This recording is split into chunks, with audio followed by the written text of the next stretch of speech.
Belum ada. Ada.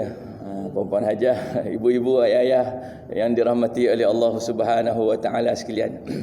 Dapat tanda ni. Berdeham. Allahu akbar. Baik. Alhamdulillah. Alhamdulillah dan tahniah.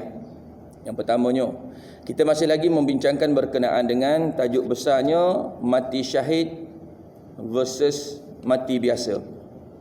Dan kita berhenti perbincangan kita pada bulan lepas, muka surat 11. Itu berkenaan dengan contoh-contoh orang yang mati syahid. Antaranya ialah Hanzalah, seorang sahabat Nabi SAW yang sanggup meninggalkan dakapan isteri menuju ke medan jihad dalam peristiwa peperangan Uhud. Satu pengorbanan yang sangat-sangat besar. Bukan senang. Berada di atas katil bersama dengan isteri, dapat seruan jihad, dia tinggal. Sebab apa? Bagi mereka, para sahabat terutamanya, mereka tahu, mereka jelas apa kelebihan orang yang mati syahid. Apa kelebihan bila menurut apa yang Nabi SAW ajarkan, sanggup tinggalkan isteri. Sehingga kita baca dalam kisahnya bahawasanya apabila syahidnya Hanzalah dan dicari mayatnya, berjumpa mayatnya dalam keadaan basah. Lalu Nabi SAW menyatakan bahawasanya Hanzalah telah dimandikan oleh para malaikat. Malaikat turun memandikan jenazah Hanzalah. Bila para sahabat merujuk kepada isterinya, bagaimana Hanzalah dapat kelebihan ini? Kata isteri Hanzalah, ketika mana dia keluar untuk pergi berjihad itu dalam keadaan dia masih belum mandi junub, bersama dengan isteri, dapat seruan jihad, tinggal. Subhanallah. Berapa orang di kalangan kita yang berani buat macam tu? Allahu akbar. Ini sahabat. Sebab apa? Mereka tahu kelebihan. Sebab itu saya sebut tadi tahniah kepada semua yang menghidupkan 10 hari yang pertama di bulan Zulhijjah. Sebab apabila kita merujuk kepada hadis yang disebutkan oleh Ibnu Abbas radhiyallahu anhuma, Ibnu Abbas radhiyallahu anhuma, yakni Abdullah bin Abbas, sepupu Nabi SAW, ketika mana Nabi SAW menceritakan berkenaan dengan kelebihan 10 hari pertama di bulan Zulhijjah. Kata Nabi SAW, "Ma min ayyamin al-amalu salih fiha ahabba ila Allah min hadhihi al-ayyam, yani ayyamil 'ashr." Qalu ya Rasulullah, walal jihadu fi sabilillah? Qala walal jihadu fi sabilillah illa rajulun kharaja bi nafsihi wa malihi falam yarji'u min dhalika bi syai'. Hadis riwayat Bukhari, Abu Daud, Ibnu Majah, At-Tirmizi. Walaupun tuan-tuan memang dah dengar hadis ni ataupun dah dihuraikan berkenaan dengan hadis ni, saya nak tekankan.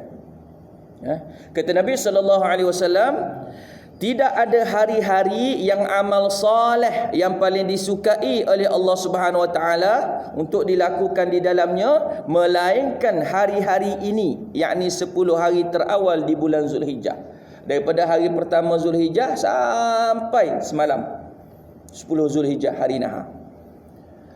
Orang yang buat amal kebaikan dalam 10 hari tersebut, amal kebaikan ni banyak yang disenaraikan oleh Nabi SAW, yang disebutkan oleh para ulama.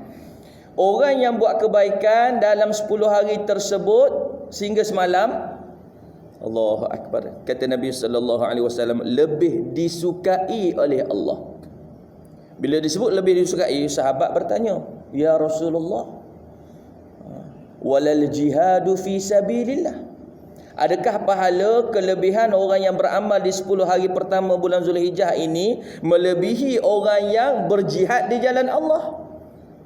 Sebab kita cerita bab jihad, orang yang mati syahid. Maka kata Nabi SAW, jawapannya ialah walal jihadu fi sabilillah,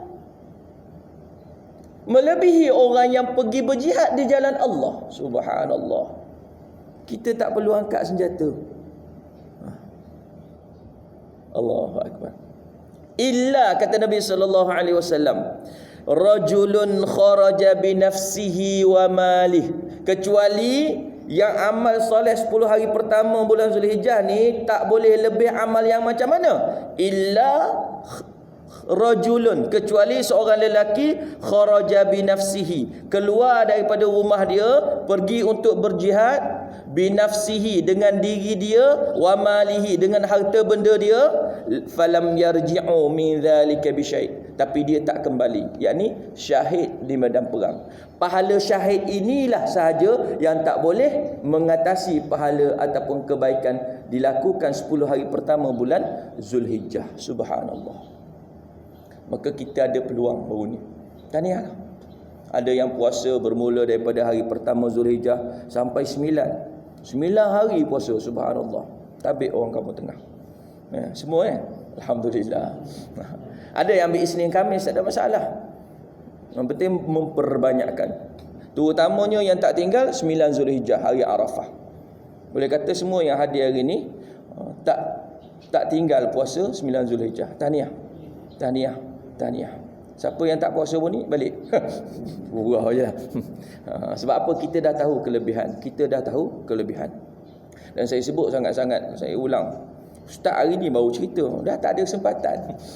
Hari tu bulan lepas, sebelum masuk Zulhijjah lagi, tak sempat nak cerita.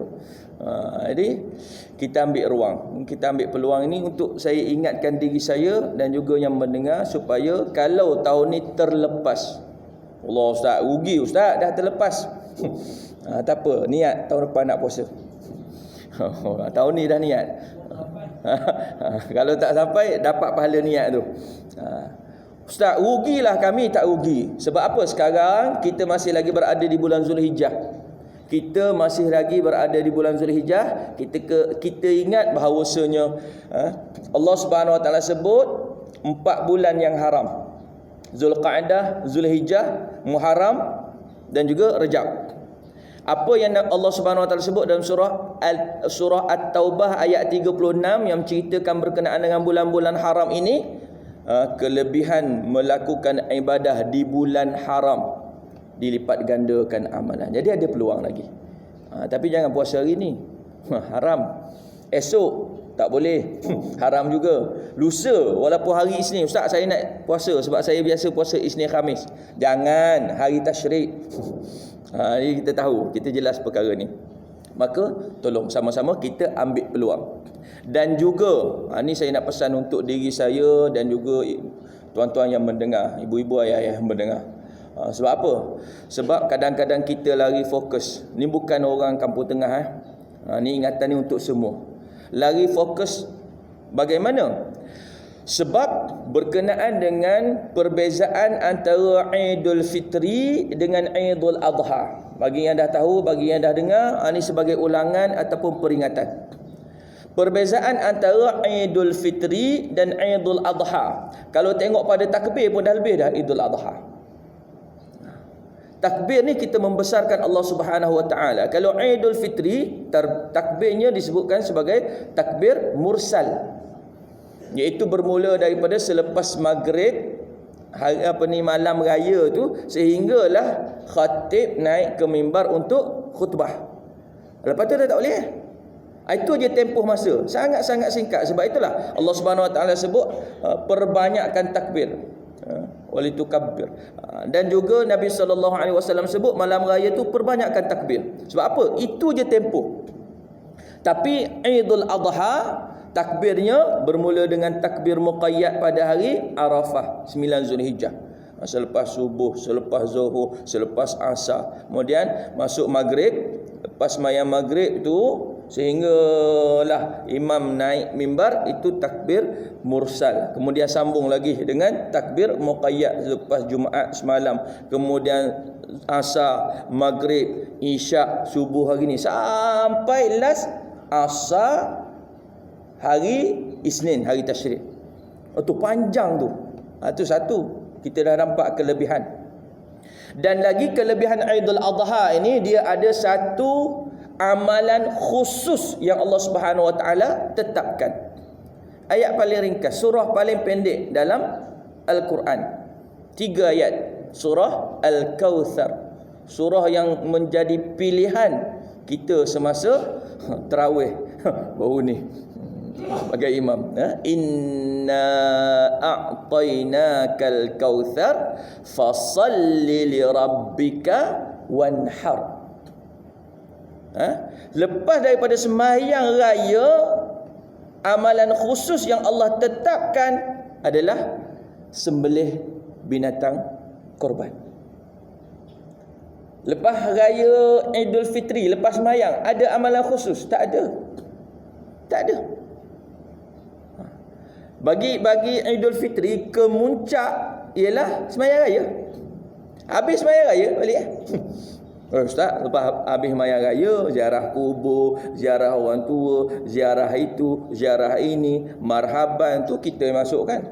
Arahan daripada Allah Subhanahu Wa Taala untuk Idul Adha, fasalli li rabbika wanhar. Sehingga disebutkan dalam hadis Nabi sallallahu alaihi wasallam, hadis yang diriwayatkan oleh Aisyah radhiyallahu an, bahwasanya amalan yang paling disukai oleh Allah pada hari nahar, yakni hari raya korban, ialah menumpahkan darah, sembelih korban.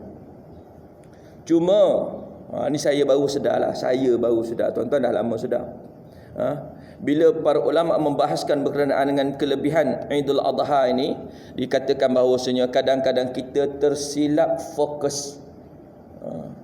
Sebab apa? Kita lebihkan Idul Fitri daripada Idul Adha. Sebab belanja kita untuk Idul Fitri, Allahu Akbar, beribu-ribu. Nak masuk satu bahagian korban Idul Adha, tak ada duit. Ini bukan orang kampung tengah. Orang kampung tengah hebat, sebab tu dapat berapa ekor je? 8. Berapa? Subhanallah. Tu kata setiap orang ambil satu bahagian. Sebab apa? Kadang-kadang persiapan untuk Idul Fitri, biskut raya, lemang raya, ketupat raya, langsir raya, sofa raya, macam-macam ada tukar. Baju raya tak payah cakap. Tahun ni je tak ada. Sebelum ni bukan sepasang. Orang perempuan lah, orang lelaki cukup lah jubah tu je lah baju rayanya. Ataupun baju Melayu, songket tak tukar-tukar. Dah berapa tahun songket? 10 tahun saat. Ni pun orang bagi masa nak kahwin dulu. Mana ada kita tukar songket tiap-tiap tahun. Ni samping-samping tu. Tapi persiapan untuk raya Idul Fitri, Allahu Akbar, dengan itu, dengan ini, kalau tak boleh, biskut raya kena beli. Sebab apa? Nanti orang nak datang. Nanti nak tunjuk, ni Almond London, beli kat mana? London. Padahal benda-benda tu yang menyebabkan kadang-kadang sepatutnya fokus kita kepada Idul Adha. Lagi dah berhabis banyak habis di Idul Fitri, last sekali nak masuk satu bahagian korban, tak ada duit. Allahu Akbar. Jadi kita betulkan mindset kita. Saya sebut untuk saya lah terutamanya. Kita ambil sebahagian perbelanjaan Idul Fitri, kita standby untuk satu bahagian paling kurang untuk Idul Adha. Sebab nak korban ni, ada orang kata 7 kali korban cukup lah. Ada yang kata 7 kali kita dah korban sepanjang kehidupan kita ni, cukup lah tu. Nak korban sebaiknya setiap tahun. Ustaz, kalau tiap-tiap tahun tiap-tiap orang buat, penuh padang ni. Gila-gila lah, tahun ni buat kat sini, tahun depan buat kat luar, tahun depan berikutnya buat kat sini, tahun depan berikutnya buat kat luar. Kat luar tu sama ada di Kemboja ke dan sebagainya lah. Kita agih-agihkan daging tu. Sebab Allahu Akbar, sayang. Kita kalau Idul Fitri sebulan, marhabannya. Tahun ni je tak boleh. Jadi kita dah tahu kelebihan Idul Adha ni, maka kita simpan duit. Untuk tahun depan, jangan bersungguh sangat Idul Fitri. Habis tak sambut je, sambut. Bersederhana. Simpan duit sikit untuk satu bahagian korban. Boleh Jadi kalau baju raya tu, tahun depan tak payah banyak sangat lah. Ada orang kata tak boleh Ustaz, tahun depan raya balas dendam. Sebab tahun ni tak boleh beraya. Jadi tahun depan nak raya sakan, tak payahlah. Baik, tuan-tuan yang dirahmati oleh Allah Subhanahu Wa Taala sekalian, kebanggaan bagi si mati, 11. Dalam kitab Al-Manamat, Ibnu Abi Dunya meriwayatkan daripada Al-Qasim Ibnu Hashim, Yahya Ibnu Saleh Al-Wahazi, Muhammad Ibnu Sulaiman Ibnu Abi Damrah dan Rashid Ibnu Sa'ad, dituturkan bahawasanya ada seseorang isteri meninggal. Ada yang seseorang isterinya meninggal, lalu dia bermimpi. Yang suami ini bermimpi melihat beberapa wanita, tetapi dia tidak menemukan isterinya berada dalam kalangan wanita-wanita itu. Kemudian beliau bertanya, yakni si suami ini bertanya kepada mereka mengenai keberadaan isterinya. Mereka menjawab, engkau tidak memberikan kafan yang baik kepadanya sehingga ia malu untuk keluar bersama dengan kami. Baik, keadaan yang terbaik ialah dalam segi pengurusan jenazahnya, suami atau isteri bersama anak-anak bersama-sama memandikan jenazah dan mengkafankannya. Sama ada suami yang meninggal ataupun isteri yang meninggal, yang terbaik pengurusan jenazahnya oleh ahli keluarga. Kalau isterinya meninggal, yang menguruskan jenazah ialah bermula daripada suami dan anak-anak. Kalau isteri yang meninggal, kalau suami yang meninggal, yang menguruskan jenazah ialah isteri dan anak-anak. Itu yang terbaik. Itu yang terbaik. Kalau bab mandi yang terbaik, kalau suami meninggal, isteri yang mandikan. Kalau isteri yang meninggal, suami yang memandikan. Jangan bagi orang lain. Sebab suami isteri ada aurat tak? Tak ada aurat. Kita boleh uruskan dengan sebaik mungkin. Itu antara wasiat yang perlu dibuat. Balik nanti pesan terus. Saya ada satu wasiat, saya ada nak pesan ni. Tanah mana nak bagi kat saya? Bukan. Wasiatnya apa? Nanti balik sarapan dan sebagainya bagi tahu. Bisik bagi tahu apa? Ayang ke panggil apa? Cikgu panggil apa kat rumah? Sayang. Ke panggil nama, jangan panggil nama. Sayang Haji, sayang, abang nak pesan ni. Kadang-kadang yang suami tak panggil abang, panggil apa? B. Aduh. Allahu akbar. Romantiknya bagus dah. Romantik sampai ke tua, cantik. Baik.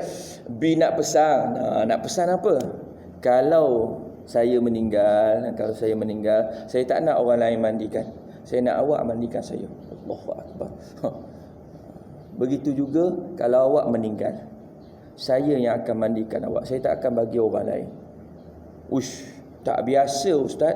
Kena biasa daripada sekarang. Macam mana nak biasa ni? Mandi sekali. Kan antara sunnah Nabi SAW yang disebutkan oleh Aisyah, Nabi mandi bersama dengan Aisyah. Haji Nordin biasa buat kan. Main baling-baling sabun. Jadi iyalah, kalau benda yang kita tak biasa buat, bila berlaku seperti itu, panggil tukang mandi. Yang terbaik untuk mandikan jenazah isteri adalah suami. Allahu akbar. Nanti pertemuan akan datang saya akan bawa satu cerita pengalaman seorang ustazah bila datang untuk menguruskan jenazah seorang isteri kepada satu keluarga ni. Dipanggil ustazah untuk datang dan tengok. Tengok dan bantu yang mana patut. Bukan ustazah tu yang menguruskan, tak. Si suami ni antara lain yang menguruskan bersama anak-anak. Subhanallah, kalau dapat yang tu untuk kita, terbaik. Baik, disebutkan di sini, inilah masa dan bakti terakhir yang kita ada untuk memberi khidmat kepada jenazah. Hal yang terbaik, yang terlebih baik ialah tatkala kematian ibu atau ayah, anak-anaklah yang meriba jenazah di pangkuannya. Itu yang terbaik. Kita tak apa ustaz, kita kan ada tempat mandi tu. Ini pengalaman apa yang disebutkan oleh Ustaz Ahmad Dusuki bila mana dia ziarah kawan dia yang meninggal. Peristiwa ini berlaku di Kelantan kalau tak silap dalam cerita dia. Bila berlaku kematian kawan dia ni, anak sulung kepada kawan dia telefon, ustaz, ayah kami meninggal, boleh tak ustaz datang Bila Ustaz Ahmad Dasuki datang, yang sulung ni kata apa? Ustaz, hari ni Ustaz tak perlu urus. Kalau kita panggil aku buat apa? Tak perlu urus. Ustaz tak perlu urus. Ustaz tengok je, kami akan buat. Kalau ada salah, Ustaz tolong tegur. Ustaz Ahmad Dasuki kata, bagus lah. Itu yang terbaik. Lalu dinyatakan di sini bahawasanya anak-anak yang memandikan jenazah ibu dan ayah sepatutnya membacakan doa untuk mereka. Ya Allah, ampunilah dosa ibu bapaku, gugurkanlah dosa-dosa mereka sebanyak mana gugurnya air daripada mandian jenazah mereka ini. Manakala anak-anak yang lain pula mengaminkan doa itu. Ini yang berlaku dalam pengalaman hidup dia. Bila nak mandikan jenazah si ayah, anak ni, adik-beradik ni duduk bersila. Diletak jenazah ayahnya di atas pangkuan mereka. Anak yang bungsu pegang tu paip untuk siram. Allahu Akbar.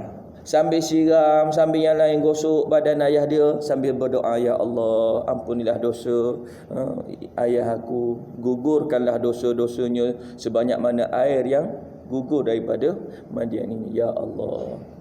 Kalau kita berada di tempat itu, subhanallah, anak yang kita tinggalkan dapat menguruskan jenazah kita, subhanallah, terbaik. Dia yang tengok tu, ya Allah. Dia yang tengok rasa seronok. Yang meninggal lebih-lebih lagi lah. Baik, lalu dinyatakan di sini bahawasanya untunglah kita sekiranya perkara ini terjadi kepada kita. Selesai dimandikan jenazah, anak-anak mengambil kain tuala, sambil mengeringkan jenazah, sambil berdoa kepada Allah Subhanahu Wa Taala, ya Allah, ampunkanlah dosa ayah dan ibu kami ini. Sewaktu kami kecil-kecil dahulu, ya Allah, ayah dan ibu kamilah yang memandikan kami pada waktu pagi yang sunyi. Ya Allah, dahulu mereka memeluk tubuh badan kami dengan kain tuala. Hari ini giliran kami pula mengelap dan mengeringkan jenazah mereka. Ya Allah, keringkanlah dosa-dosa mereka sebagaimana keringnya jasad mereka ini. Ya Allah. Anak yang nguruskan jenazah mak ataupun ayah, agak-agak bagaimana keadaan? Mereka akan buat dengan penuh kasih sayang. Penuh kasih sayang. Begitu juga kalau ahli Korea kita yang menguruskan. Saya ingat lagi apa yang disebutkan oleh Haji Nordin ketika mana di Taman Makmur. Sebab bila ahli Korea yang menguruskan jenazah jemaah dia, yang sama-sama sembahyang bersama, sama-sama buat program bersama, sama-sama kuliah bersama, dia tahu, dia kenal kawan dia ni, dia akan uruskan dengan cara yang baik. Tapi kalau orang luar belum tentu. Ni kita yang meninggal tu siapa? Orang yang selalu sembahyangnya sebelah kita. Orang yang selalunya lepas sembahyang bersalam dengan kita.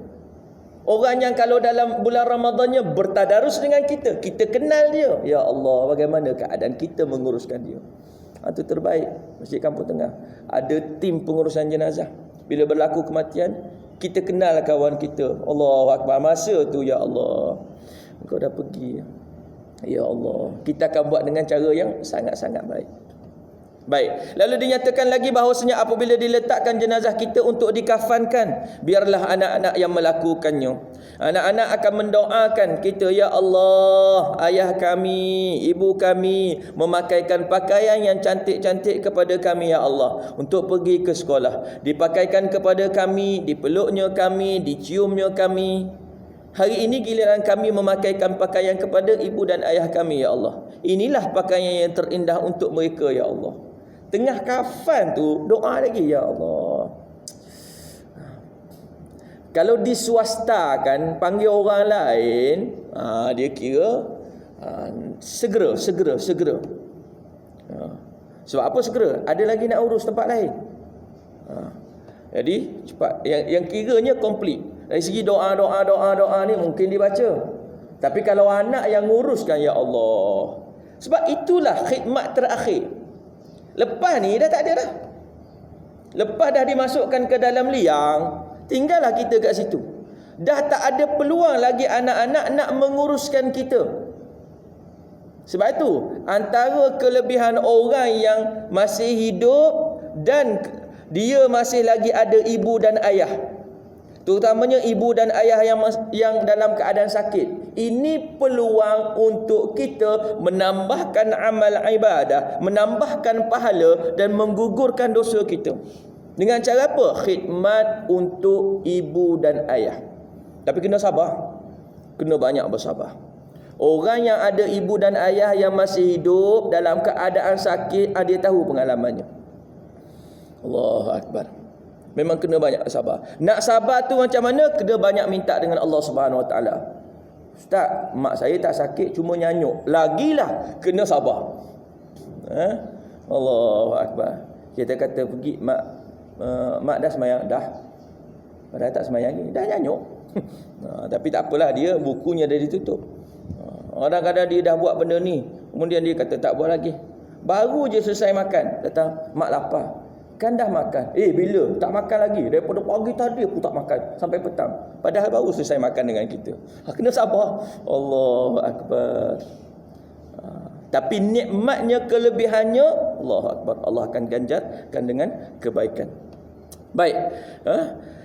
Kita pakaikan ataupun pakaikan dengan pakaian yang terbaik itu, kain kafan yang terbaik. Saat itu suami isteri dan anak-anak sudah bersiap untuk dengan segala kelengkapan. Tatkala tiba waktu untuk mengerjakan solat jenazah, anak-anak kita yang menjadi imam untuk solat jenazah kita. Yang pengalaman Ustaz Ahmad Suki tu, bila dah selesai dikafankan, anak-anak yang uruskan, buat satu lapisan demi satu lapisan dan sebagainya sehingga selesai. Bila nak solatkan jenazah, maka yang sulung kata, tak apa Ustaz, hari ni saya jadi imam untuk solatkan jenazah ayah saya. Allahu Akbar. Dan kita nak kalau boleh ungkapan ini juga yang keluar daripada mulut anak kita nanti. Ustaz, saya tak ada anak lelaki. Tak apa, pastikan menantu kita merasai bahawasanya dia juga adalah anak kita. Sebab ada orang bukan orang kampung tengah lah, ada orang dia rasa aku menantu je. Padahal menantu tu macam anak.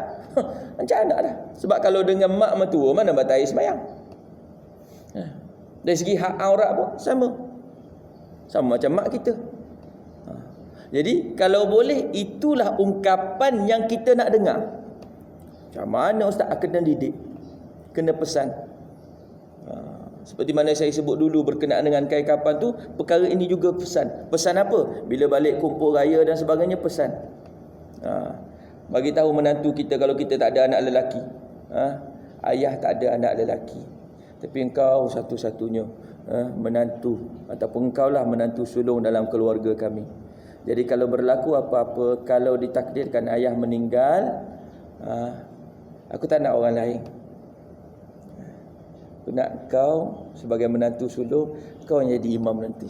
Allah. Kita pun bagi reward terus. Kau jadi imam, tanah 2 ekar milik kau. Okey, baik ya. Bukanlah macam tu. Maksudnya kita dah bagi tahu siap-siap. Sebab apa? Sebab apa saya sebut sangat perkara ni? Sebab kadang-kadang bila diuruskan jenazah, bila sampai kepada nak sembahyangkan jenazah, yang meninggal tu siapa? Yang meninggal tu isteri saya. Contoh, isteri saya. Jadi suaminya datang sekali. Sebab isteri meninggal dulu, suami datang. Bila Haji Mak Amin, kalau kita ambil kat sini, Haji Mak Amin Puji. Betul Haji Mak Amin nama? Dia akan sebut, bila nak sembahyangkan jenazah tu, dia akan sebut, kalau ada ahli waris yang nak jadi imam, dipersilakan. Dia bukan, tak apalah aku jadi imam. Tak, dia akan panggil. Kalau ada anak ke, ataupun kalau yang meninggal tu isteri, kalau suaminya datang, boleh jadi imam. Tak apa. Saya serah kepada imam lah. Saya serah kepada Haji Mak Amin. Yang meninggal tu siapa? Kita ambil ibrah ni, kita cuba letak kat kita. Yang meninggal tu siapa? Isteri kita. Tiba-tiba hari kematian dia, dah selesaikan urus jenazah semua, yang jadi imam untuk solat jenazahnya ialah Haji Mak Amin. Kita ada sebagai makmum. Tak apalah, kita serah aja. Jangan lagi berlaku seperti itu. Ini ingat. Sebab apa? Kita bersama dengan isteri kita, ada yang 30 tahun, ada yang 40 tahun, ada yang 50 tahun hidup sebagai suami isteri. Tiba-tiba hari kematian dia, kita suruh orang lain jadi imam. Tak boleh ke Ustaz? Boleh. Cuma kita ni kat mana? Kita niat awal-awal. Kita niat sekarang bahawasanya kalau isteri aku meninggal, aku yang akan jadi imam untuk solatkan jenazah dia. Allahu Akbar. Sebab kita lebih tahu siapa dia. Ya Allah. Cuma yang tak bolehnya, kalau suami yang meninggal, isteri tak boleh jadi imam. Jangan pula minta, "Mam, saya nak." Tak, saya nak supaya saya jadi imam. Tak boleh lah. Baik. Jadi yang ni anak-anak yang minta izin. "Ustaz, hari ni saya jadi imam." Tak apa. Anak bila jadi imam, penghormatan terakhir untuk ayah bagaimana agak-agak? Sembahyangnya dalam keadaan penuh tangisan. Doa dia tulus ikhlas, sebab yang berada kat depan tu ayah aku. Yang aku hidup bersama dengan dia berpuluh-puluh tahun, yang dia buat khidmat untuk aku, besarkan aku sehingga aku sekarang jadi macam ni. Allahu Akbar. Doanya penuh dengan tangisan. Bagaimana doa permohonan daripada seorang anak kepada ayahnya didengari oleh Allah Subhanahu Wa Taala, agak-agak bagaimana? Diperkenankan oleh Allah Subhanahu Wa Taala. Tatkala tiba waktu untuk mengerjakan solat jenazah anak-anak kita yang menjadi imam untuk solat jenazah kita. Jika isteri yang meninggal dunia, suami yang menjadi imam mengerjakan solat jenazah untuk isterinya, bahkan menjadi imam untuk solat jenazah isterinya. Tidakkah berbangga seorang isteri, kata pengarang, apabila orang yang menjadi imam kepada solat jenazahnya ialah suaminya sendiri. Saat suami redha kepadanya, yalah, isteri meninggal, kita redha dan Allah suka kepadanya, pintu syurga yang manakah lagi yang tertutup untuk isteri yang tersebut. Bila suami redha kepada seorang isteri, redha seorang suami kepada seorang isteri, maka kata Nabi sallallahu alaihi wasallam, terbuka pintu syurga seluas-luasnya. Bagi orang perempuan, 3 amalan mudah untuk dia masuk ke syurga. Yang pertama, taat kepada Allah Subhanahu Wa Taala, taat kepada Nabi sallallahu alaihi wasallam, taat kepada suami. Kata Nabi sallallahu alaihi wasallam, pilihlah pintu syurga mana yang kau nak masuk. Ni VVIP, ikut suka dia nak masuk. Kita satu pintu je boleh masuk. Pintu ni. Pintu lain tutup semua, kunci. Allah Akbar, ni hebat. Baik. Lalu dinyatakan di sini bahawasanya selesai sembahyang dengan doanya, pengalaman Ustaz Ahmad Suki tu, doanya Allahu Akbar. Ada orang yang beralasan, "Ustaz, saya bukan tak nak jadi imam, tapi doa lepas sembahyang tu, tu yang saya tak tahu." Tak apa, doa tak tahu tu serah pada Haji Mak Amin. Kita selesaikan yang sembahyang tu. Jangan kata, "Saya tak pandai Ustaz sembahyang jenazah." Jangan. Sebab kita dah belajar. Kita dah belajar. Sembahyang paling mudah sembahyang jenazah. Tak payah rokok, tak payah sujud, tahiyat pun tak ada, kunut lagi tak ada. 4 kali takbir, Fatihah, selawat, doa, salam, habis. Allahu Akbar. Suami jadi imam, yang kat depan tu jenazah isteri. Allahumma ghfir laha. Dia tak akan baca terus, tuan-tuan. Pengalamannya, dia tak akan baca terus. Kalau biasa, Allahumma ghfir laha warhamha wa'afiha wa'fu anha, laju je nak baca. Tapi kita sebagai suami yang meninggal isteri kita, kita tahu pula makna yang kita baca Allahumma ghfir laha. Ya Allah, ampunkanlah dia. Dia tu siapa? Isteri aku, ya Allah. 40 tahun aku hidup bersama dia. 8 orang anak aku dia lahirkan, ya Allah. Lepas aku kahwin dengan dia, ya Allah, baju aku, jubah aku yang biasa ketika bujang aku gosok sendiri, aku tak pernah sentuh striker. Dia yang uruskan. Kita tahu siapa yang berada kat depan. Makan minum aku dia jaga, sakit demam aku dia jaga, ya Allah. Lebih-lebih lagi kalau dalam bulan Ramadan, sahur aku dia jaga, berbuka aku dia jaga, ya Allah. Kita ingat balik apa yang dia buat untuk kita. Jadi kita tak akan baca dengan laju Allahumma ighfirlaha warhamha wa'afiha wa'fu anha. Tak. Allahumma ighfirlaha, ya Allah, ampunkanlah dosa dia. Tambah-tambah kalau anak kita yang berada kat depan, anak kita jadi imam, Allahumma ighfirlahu, ya Allah, ampunkanlah dosa ayah aku, ya Allah. Dia ingat balik apa yang kita buat untuk dia, sehingga dia jadi orang. Subhanallah. Ini yang kita nak. Generasi seperti ini yang kita nak lahirkan dan didik. Oh, kalau macam tu untung senang ustaz, senang je orang yang menguruskan jenazah, semua ahli keluarga buat. Sebab kita buat yang terbaik untuk keluarga kita. Selesai daripada sembahyang, selesai daripada berdoa dan sebagainya, bawa jenazah. Diusungnya jenazah oleh anak beranak. Usung sampai ke kubur. Bila nak diletakkan jenazah, nak dimasukkan ke dalam liang, anak-anak 3 orang masuk. 3 kan? 3 orang masuk ke dalam. Ada kita tengok. Dan kita juga ada pengalaman itu. Bila uruskan jenazah, ada yang anak-anak tak nak turun, dia duduk atas je. Ini bukan kampung tengah lah, tempat lain. Siapa yang masuk? Ni AJK Masjid Kampung Tengah. Masuk dalam. Dia arah ya, kiri sikit. Amboi. Dia ke atas. Ya Allah. Sebab khidmat yang terakhir kita menurunkan jenazah. Perlahan-lahan diturunkan dan diletakkan. Orang yang orang kata lebih sikit kerja dia untuk yang kat bawah tu, yang dalam liang itu, ialah orang yang berada di depan. Kan dia ada yang bahagian kepala, tengah, kaki kan, yang kat dalam tu. Bila dah diturunkan, kemudian diletakkan, menghadap ke arah kiblat dan sebagainya, maka orang yang depan sekali ada tugas khas untuk dia. Kalau kita termasuk yang turun ke dalam uruskan jenazah isteri kita, kita ambil yang depan. Sebab orang yang urus kat depan tu special. Dia boleh menatap wajah untuk kali terakhir. Sebab dia ada tugas.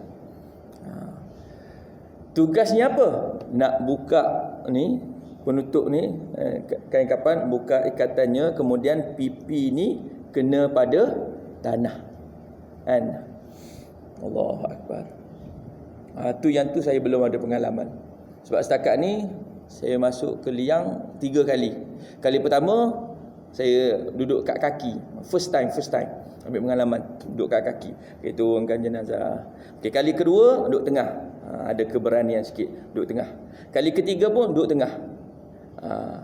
Yang depan belum lagi. Sebab ada tugas tu. Sebab bila kita buka, letak pipi dekat tanah tu, kau dia sebut terima kasih. Kalau sebut macam tu lari, tak adalah berlaku macam tu. Tapi itu khidmat terakhir. Kalau anak kita uruskan, Allahu Akbar, dia special.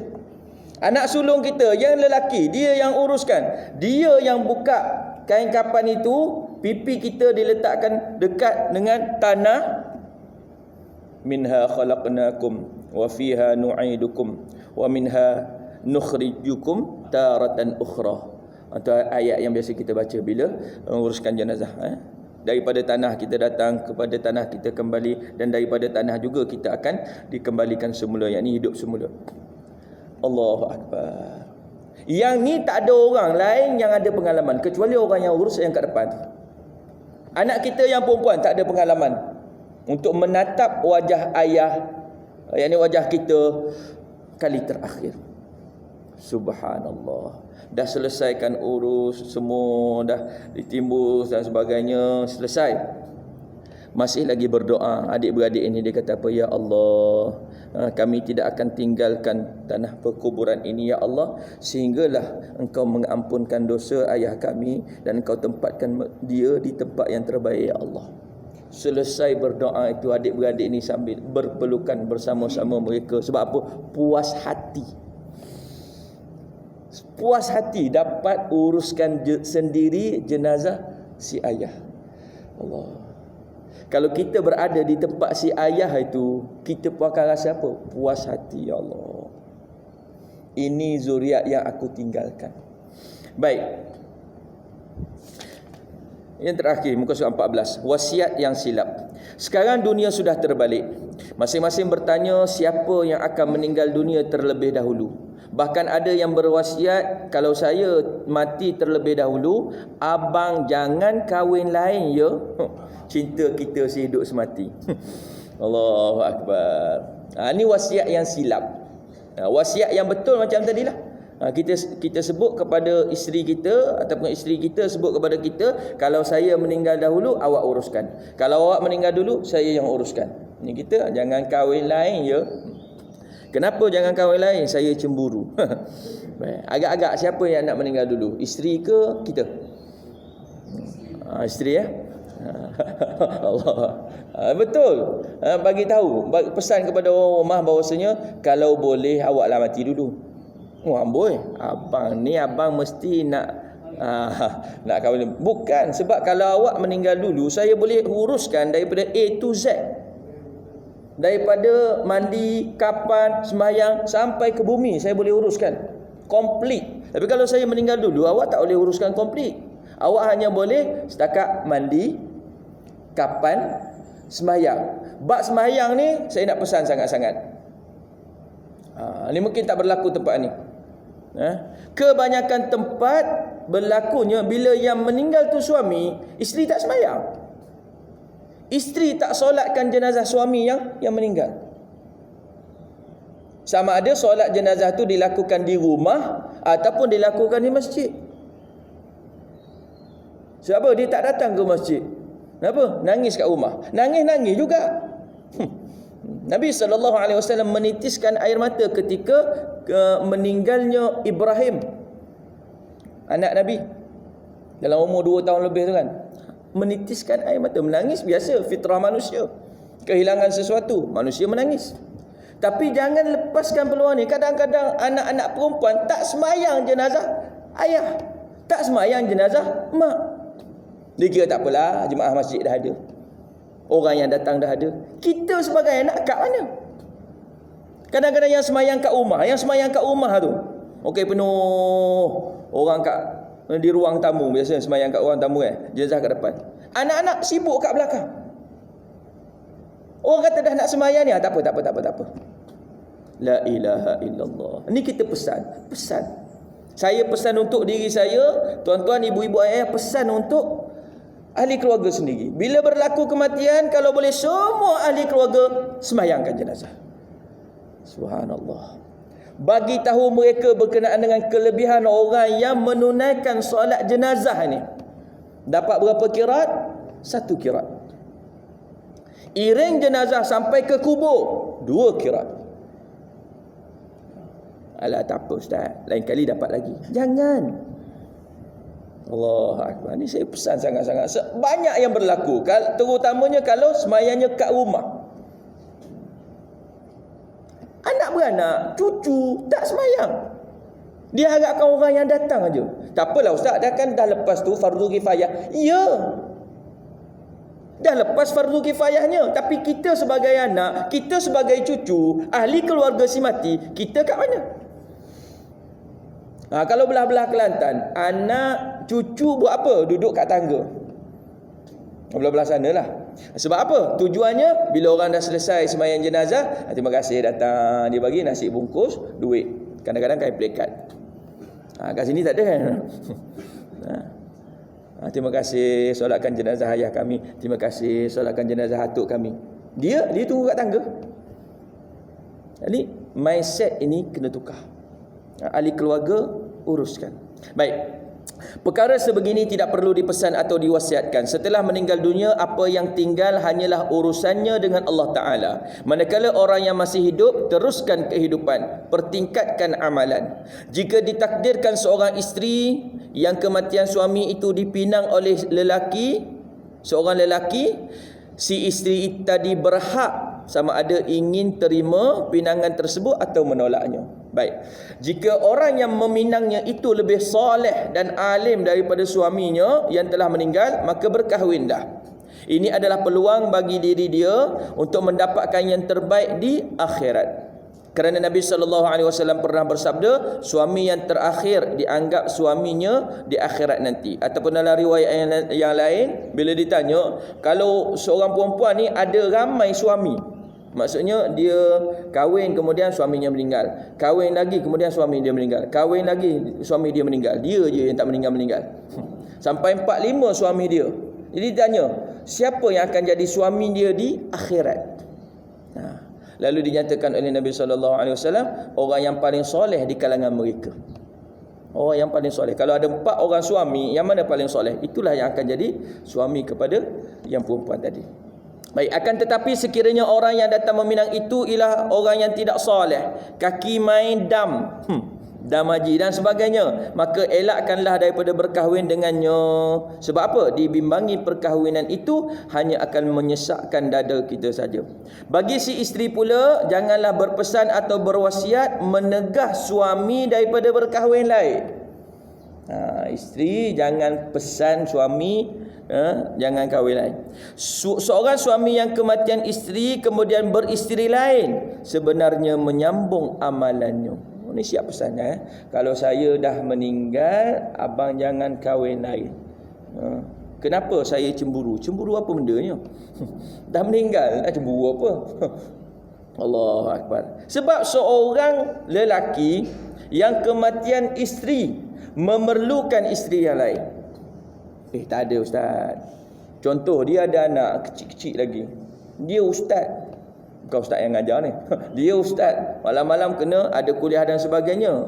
Antara maghrib dengan isyak tu, anak tinggal. Kalau pergi kuliah dan sebagainya, siapa yang akan nguruskan ni? Antara lain, kalau anak-anak dah besar, okey, tak ada masalah. Anak-anak masih kecil. Jadi memerlukan. Maksudnya ketika itu, maka keperluan untuk dia kahwin lain. Bukan kahwin lebih, kahwin lain. Sebab isteri dah meninggal. Lalu dinyatakan di sini bahawasanya pahala amalan orang yang hidup berseorangan dan orang yang hidup berkeluarga adalah berbeza. Jangan disekat. Biarkanlah suami kita berkahwin lain setelah kematian kita. Itu kena jelas ayat tu. Biarlah suami kita berkahwin lain setelah kematian kita. Sebab itu yang berlaku kepada Khadijah dan Nabi sallallahu alaihi wasallam. Nabi ketika bersama dengan Khadijah tidak ada isteri lain. Khadijah lah satu-satunya. Bila Nabi sallallahu alaihi wasallam kahwin lebih daripada satu? Setelah kematian Khadijah. Sebab Khadijah ni tak ada tandingan. Khadijah ni tak ada tandingan. Allahu Akbar. Dia mengharungi setiap apa yang Nabi harungi. Dia bersama dengan Nabi sallallahu alaihi wasallam. Baik. Sampai sini, muka surat 14 ini. Hari ni 1 Ogos. 1 hari bulan 8 ni. Hari ni bermula pemakaian emas. Dia balik nanti pakailah emas. Jangan sampai kena saman pula. Baik. Tahniah kepada Masjid Kampung Tengah. Tahniah kenapa? Sebab tadi imam mengamalkan apa yang disebutkan oleh Nabi sallallahu alaihi wasallam selepas daripada sembahyang. Ayat kursi tu jangan tinggal. Walaupun kita takbir. Sebab ada setengah tempat, sebab dah takbir habis takbir tu Al-Fatihah, habis Fatihah doa. Ditinggal ayat kursi. Sedangkan hadis tu jelas. Man qara'a ayatul kursi, siapa yang membaca ayat kursi selepas setiap kali solat maktubah, solat yang difardukan, maka tidak ada penghalang baginya untuk ke syurga kecuali mati. Ini jangan tinggal. Yang kedua, kalau boleh jangan tinggal untuk setiap semayang. Zikir subhanallah, alhamdulillah, Allahu akbar 33. Sebab apa? Sebab di sana ada hadis yang sahih menceritakan kelebihan seumpama haji dapat pahala haji yang sempurna. Yang tinggal yang zikir ni. Jadi tolong. Allah ustaz, nanti lambatlah. Tak lambat. Bila tu kejap je. Ustaz, kalau nanti orang nak balik tu biar. kita buat, cuba. Habis tak? Tadi tak buat, tak apa. Lepas ni zikir. Kan ni lepas sembahyang lagi tadi. Jadi kita zikir. zikir 33, 33, 33. Ini hadis sahih yang sahabat-sahabat yang miskin ni tanya Nabi, "Ya Rasulullah, untunglah orang kaya." Macam nak berhenti Ustaz sabar. Sebab ni lupa yang ni. Untunglah orang kaya, mereka boleh buat apa yang mereka nak buat. Mereka buat amal seperti mana kami, mereka sembahyang, mereka baca Quran dan sebagainya. Tapi mereka ada lagi kelebihan, mereka boleh sedekah, mereka boleh pergi haji. Maka Nabi SAW tanya, "Nak tak aku bagi amalan yang kalau kamu buat amalan ini menyamai apa yang mereka buat?" Termasuk yang haji tadi. Maka kata Nabi SAW, berzikirlah selepas sembahyang, subhanallah 33, alhamdulillah 33, Allahu akbar 33. Maka orang miskin pun buat.